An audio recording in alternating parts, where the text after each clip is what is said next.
곁에 계신 그리스도께로 달려가노라. 이 마음을 품노라. 예수의 마음.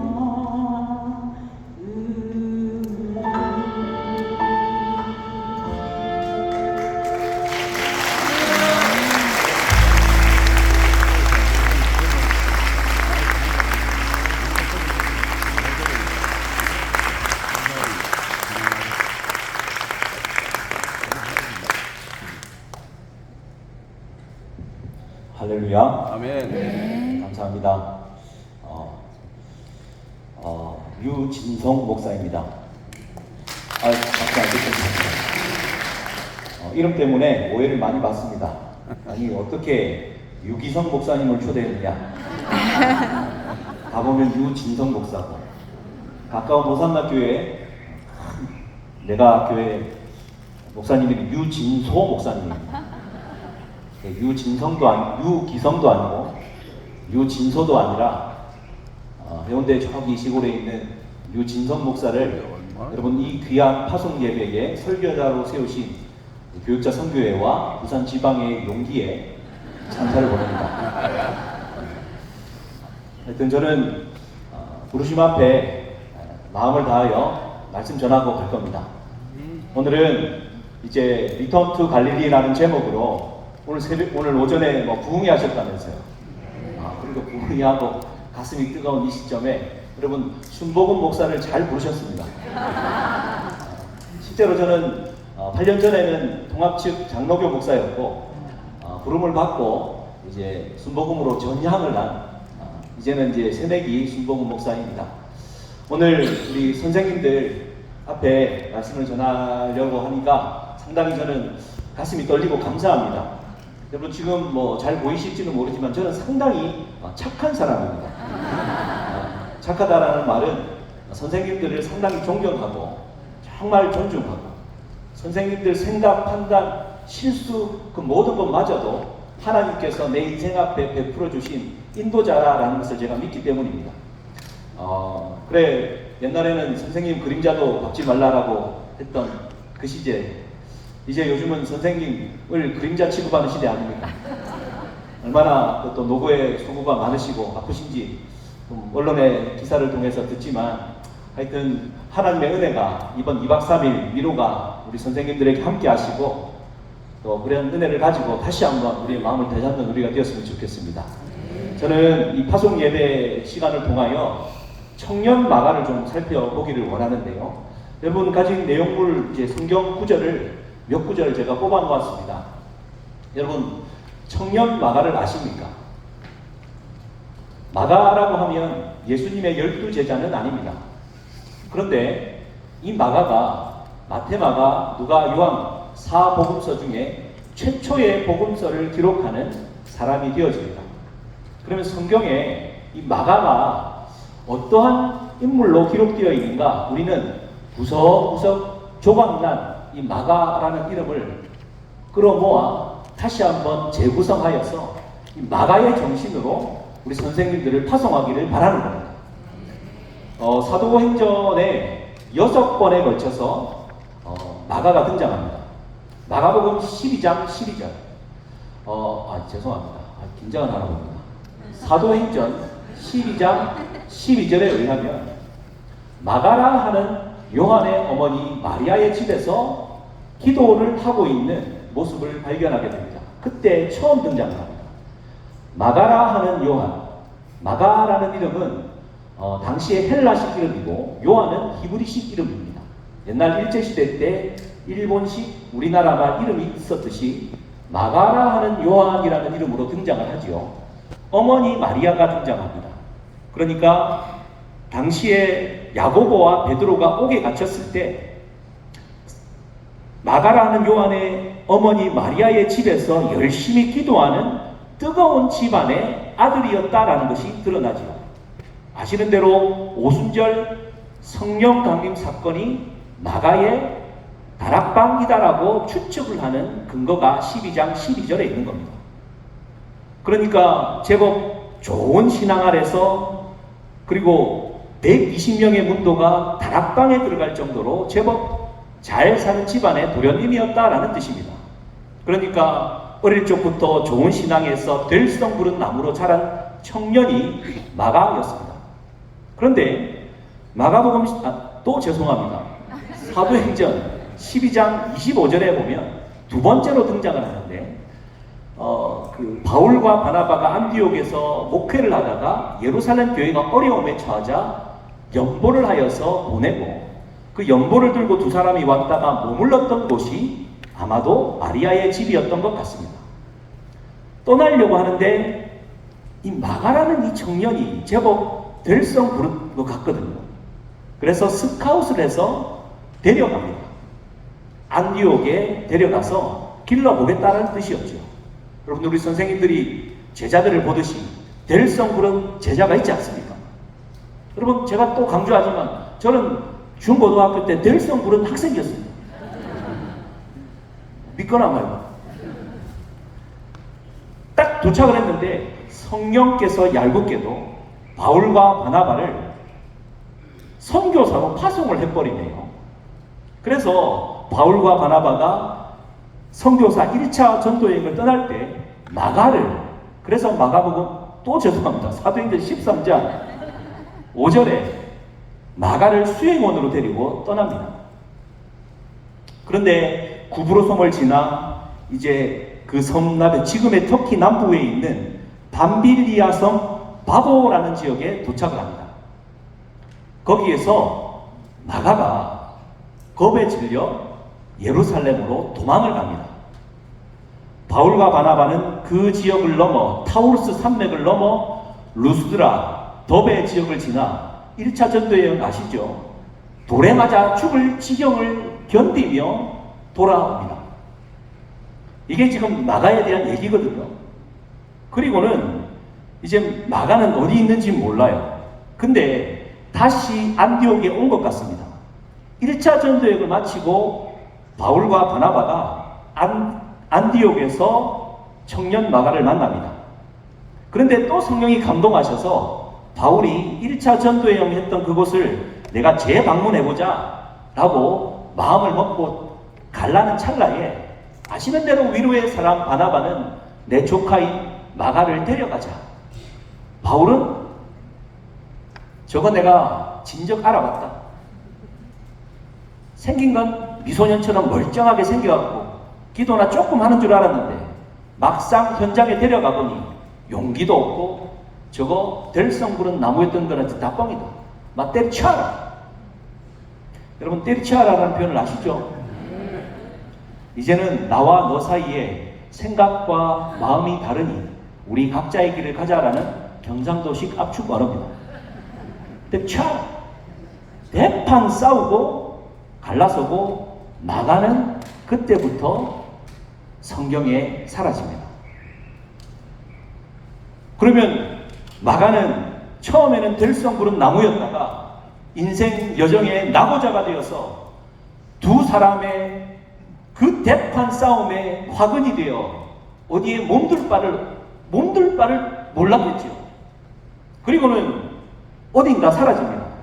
그런데요, 성경 조각조각을 모아보면 마가가 어디에 등장을 하냐면 바울이 1차로 로마 감옥에 갇혀서 옥중서신을 보낼 때 에필골몬, 에베소서, 빌립보서, 골로새서, 빌레몬서, 골로새서 마지막에 인사를 할 때 사도 바울이 뭐라고 말을 하냐면 바나바의 생질,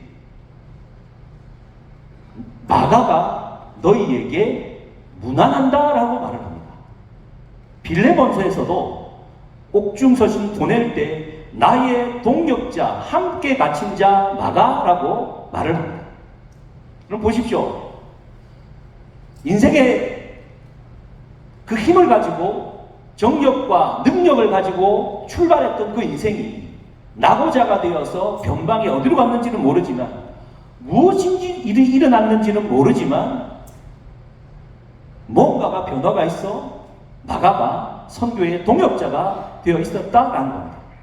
여러분, 이게 어떤 변화인지는 성경에서 기록하고 있지는 않습니다만 오늘 마가복음을 통해 제가 한번 말씀드리고 싶은 겁니다. 여러분, 변화가 분명히 있었다라는 겁니다.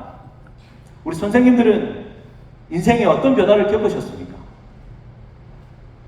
여러분, 저는 캘리포니아 시리콘밸리에서 공부를 하다가 목회를 했습니다. 여러분 아시는 대로 그 루시고를 아시는지 모르겠습니다. 애플과 삼성이 그 저작권 싸움을 할 때 연방지방 판사 그 부모님이 저희 교회 교인이었고요. 삼성 이병철 회장 반도체 시장 3회가 램을 할 때 1980년도, 88년도에 김포공항에서 납치를 해서 그 반도체 시장을 시작했던 이임성 박사가 저희 교회 집사님이었고요. 할렐루야. 좀 더 할까요? 제가 뭐 자랑하려는 게 아니라 한국에서 진짜 성공한 큰 사업가였는데 부부가 계셨습니다. 그분은 너무 바쁘게 세계를 돌아다니다가 뇌에 뭔가 혹이 있다고 주치의가 뭐 수술을 미루고 있다가 마음 먹고 수술하러 들어갔는데 이 주치의가 쉬운 수술이라고 자기가 수술 안 하고 아마 전공의에게 맡긴 것 같습니다. 사고가 났고 3개월 식물인간이 되었습니다. 다행히 깨어는 났는데 말은 어눌해졌고 하반신 불구가 되었습니다. 제가 이 부부를 만났을 때는 우리 교회에 제가 맡아서 할 때였고 아마 한 7, 8년이 지난 때였습니다. 여러분, 저는 원래 통합청 목사님이었지만 원래부터 순복음 기질이 좀 많았습니다. 휠체어에 계시잖아요. 하나님의 능력이 있잖아요. 제가 진짜 예배 때마다 신방 가서 정말 땀이 비오듯이 축복하고 막 다리 붙잡고 기도하고 어느 날은 감동이 와서 될 것만 같고 나사렛 예수 그리스도 이름으로 명하노니 일어나 걸어라 안 걸어요. 그 기도를 좀 바꾸고 좀 축복하고 반복했습니다. 그러던 어느 날 주일날 저희 교회는 크지 않았고 이렇게 반원이었는데 들어오는 모습이 보이거든요. 그분이 큰 키로 듬성듬성 걸어오는 거예요. 딱 문을 열고 들어오는데 목사님! 내가 일어났습니다! 하면서 막 달려오는 거예요. 제 가슴이 심장이 뛰고 얼마나 막 우와! 진짜? 우와! 막 끌어안고 집사님! 막 하는데 잠이 깬 겁니다.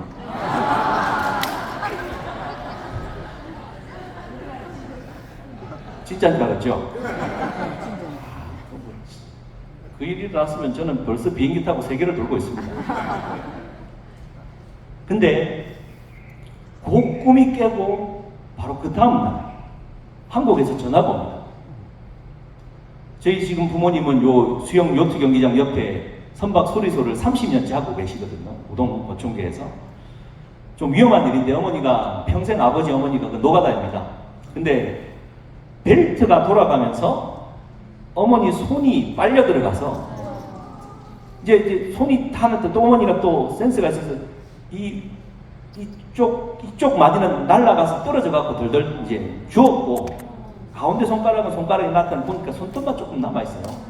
그나마 그날만 좀 다행이었습니다. 이제 그 소식을 딱 듣고 저도 막 피가 거꾸로 섰죠. 막. 야, 그때 하늘에 주신 음성이 이겁니다. 야, 현실이었으면 하는 건 꿈이고 꿈이었으면 하는 일은 현실이다. 도대체 하나님, 이거 어쩌자는 겁니까?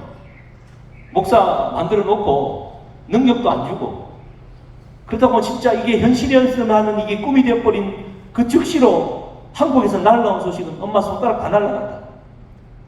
여러분 다 마찬가지겠지만 저희 어머니는 진짜 고생 많이 하셨거든요.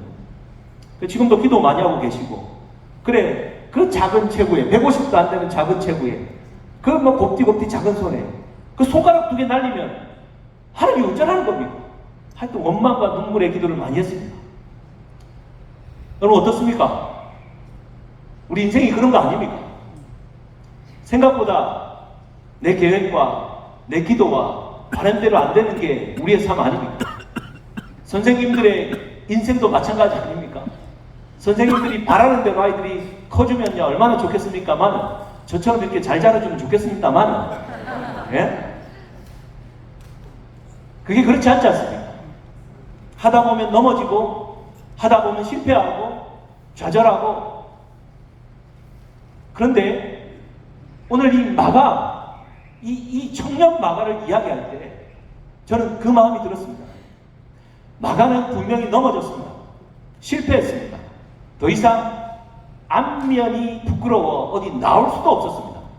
근데 그의 변화는 꿈이 아니라 현실이 되었고 그 변화가 여러분 그 겁쟁이요 낙오자였던 그 마가가 최초로 복음서를 기록하고 나중에는 알렉산드리아 주교가 되어서 말에 끌려다니면서 비참하게 순교당하며 생을 마감합니다.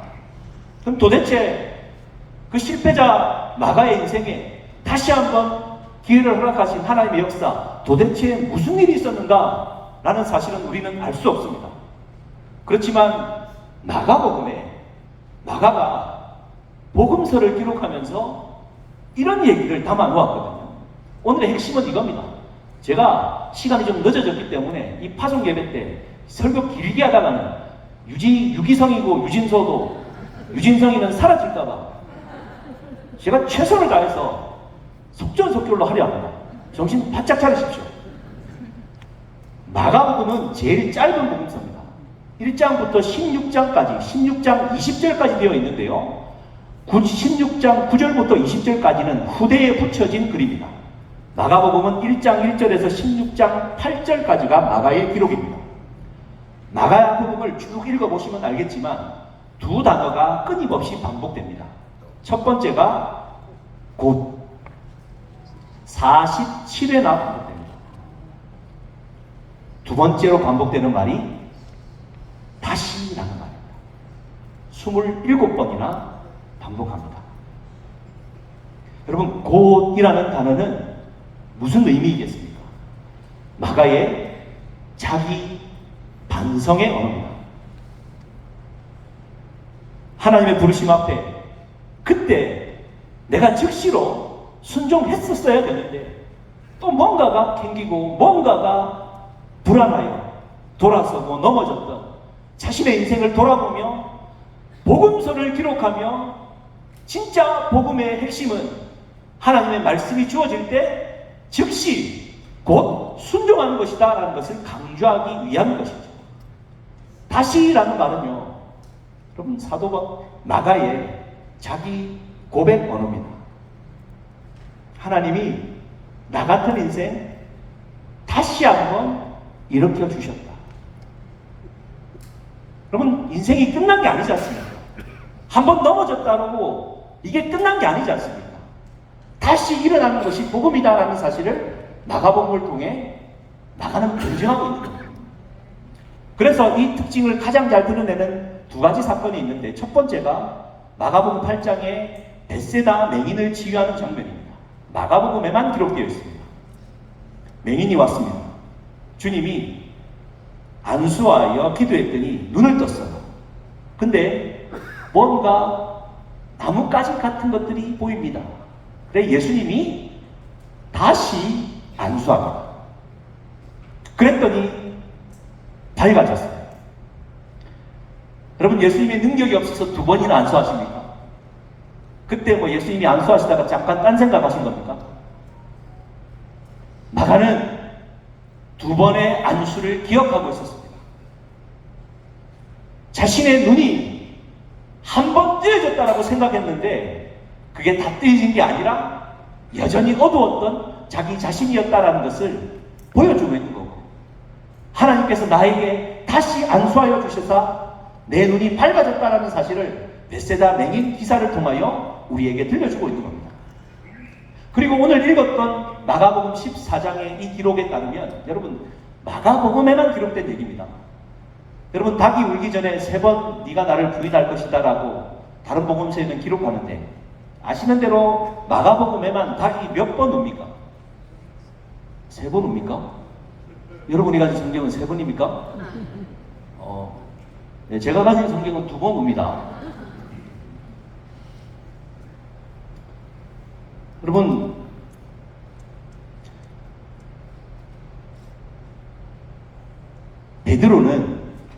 베드로전서 5장 13절에 마가를 내 아들 마가라고 말을 합니다.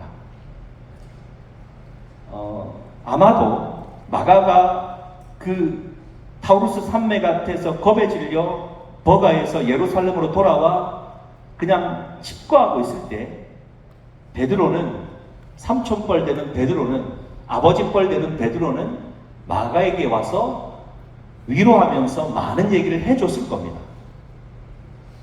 제 추측은 그렇습니다.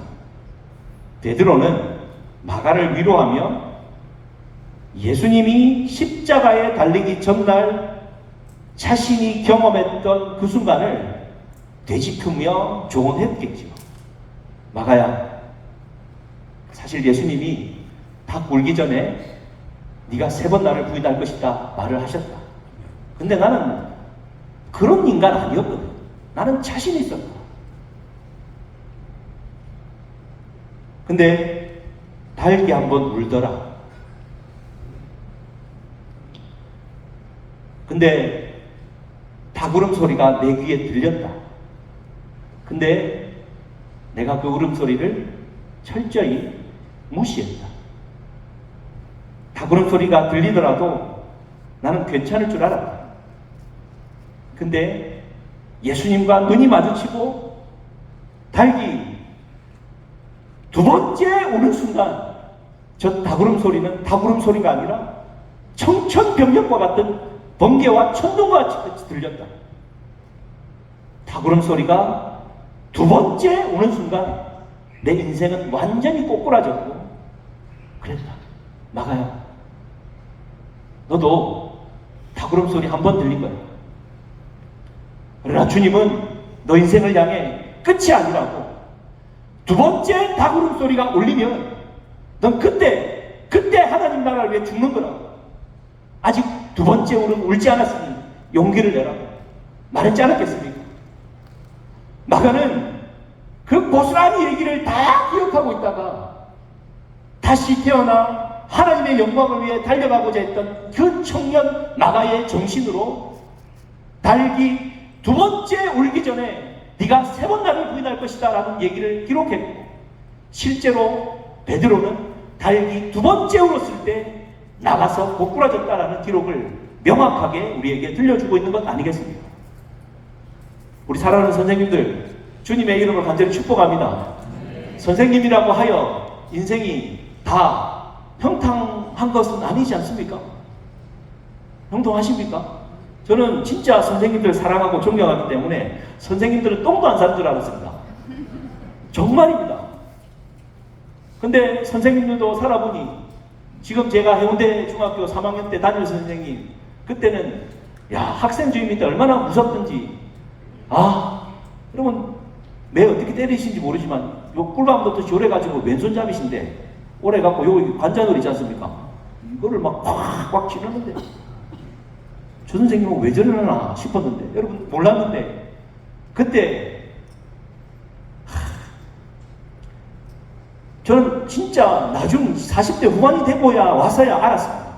그때 자기의 첫째 아들이 죽은 지 2달밖에 안 돼가지고 저희를 담임하고 있었고 하나도 티를 내지 않고 그렇게 잘 가르쳐 주셨고, 저는 지금도 연락하고 지내고 있습니다. 선생님이라고 뭐 어려움 아픔 없겠습니까?